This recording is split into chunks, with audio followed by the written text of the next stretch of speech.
حدثنا موسى بن إسماعيل قال حدثنا ابوعوانة قال حدثنا موسى بن أبي عائشة قال حدثنا سعيد بن جبير عن ابن عباس في قوله تعالى لا تحرك به لسانك لتعجل به قال كان رسول الله صلى الله عليه وسلم يعالج من التنزيل شدة وكان مما يحرك شفتيه فقال ابن عباس فأنا أحركهما لكم كما كان رسول الله صلى الله عليه وسلم يحركهما وقال سعيد أنا أحركهما كما رأيت ابن عباس يحركهما فحرك شفتيه فأنزل الله تعالى لا تحرك به لسانك لتعجل به إن علينا جمعه وقرآنه قال جمعه له في صدرك وتقرأه فإذا قرأناه فاتبع قرآنه قال فاستمع له وأنصت ثم إن علينا بيانه ثم إن علينا أن تقرأه فكان رسول الله صلى الله عليه وسلم بعد ذلك إذا أتاه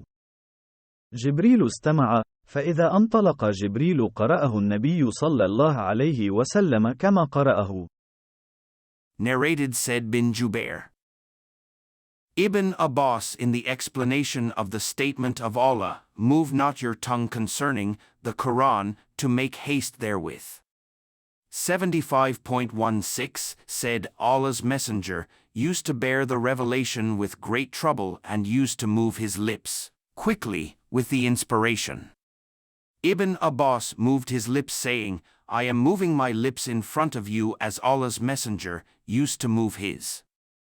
Said moved his lips saying, I am moving my lips as I saw Ibn Abbas moving his. Ibn Abbas added, so Allah revealed, move not your tongue concerning the Quran to make haste therewith. It is for us to collect it and to give you, O Muhammad, the ability to recite it, the Quran. 75.16 to 17, which means that Allah will make him, the Prophet, remember the portion of the Quran which was revealed at that time by heart and recite it. The statement of Allah, and when we have recited it to you, O Muhammad, through Gabriel, then you follow its Quran recital. 75.18 means listen to it and be silent. Then it is for us, Allah, to make it clear to you. 75.19 means then it is for Allah to make you recite it, and its meaning will be clear by itself through your tongue.